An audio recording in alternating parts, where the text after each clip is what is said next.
মাদারীপুরে শৈত্যপ্রবাহের সঙ্গে পাল্লা দিয়ে বাড়ছে জ্বর, কাশি, নিউমোনিয়া সহ ঠান্ডাজনিত নানান রোগ। জেলা হাসপাতালে এই মুহূর্তে আছেন রিপোর্টার সঞ্জয় কর্মকার অভিজিৎ। বিস্তারিত জানতে সরাসরি যুক্ত হচ্ছি তার সঙ্গে। গত কয়েকদিন ধরে মাদারীপুরে শৈত্যপ্রবাহ চলছিল, তবে আজকে সকাল থেকে কিছুটা ঠান্ডা কমেছে, কিন্তু ঠান্ডাজনিত রোগীর সংখ্যা হাসপাতালে কিন্তু বেড়েই চলছে। আমরা এই মুহূর্তে রয়েছি শিশু ওয়ার্ডে। এই শিশু ওয়ার্ডে 40টি আসন রয়েছে, অর্থাৎ 40টি বেডের বিপরীতে আজকে সকাল পর্যন্ত ভর্তি আছে 56টি শিশু, অর্থাৎ আসনের বিপরীতে আরো 16 রোগী বেশি রয়েছে, অর্থাৎ মাদারীপুর জেলা 250 শয্যা হাসপাতালে প্রতিটি ওয়ার্ডে রোগীর সংখ্যা বাড়ছে।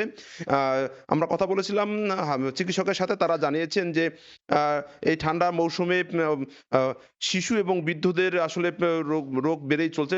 বিশেষ করে ঠান্ডা, জ্বর, সর্দি, কাশি সহ নিউমোনিয়া সহ বিভিন্ন রোগে আক্রান্ত হচ্ছে, এবং তারা বলছেন যে এই সকল রোগের উপসর্গ দেখা দিলে তাৎক্ষণিক হাসপাতালে ছুটে আসতে হবে এবং চিকিৎসকের পরামর্শ গ্রহণ করতে হবে।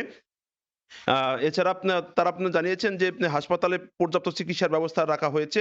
আমরা রোগীদের সাথে কথা বলেছিলাম যে বিশেষ করে শিশুদের যারা রয়েছে তাদের এই ঠান্ডার জনিত কারণে কিন্তু যারা অভিভাবক রয়েছেন তারা কিন্তু চিন্তিত হয়ে পড়েছেন। এবং এখানে আমরা দেখেছি যে গত 1 মাসে অসংখ্য শিশু এখান থেকে চিকিৎসা নিয়ে বাড়িতে ফিরে গেছেন।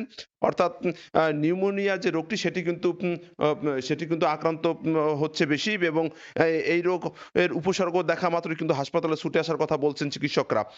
এছাড়া যারা বৃদ্ধ রয়েছেন তারাও কিন্তু এই রোগে আক্রান্ত হচ্ছেন।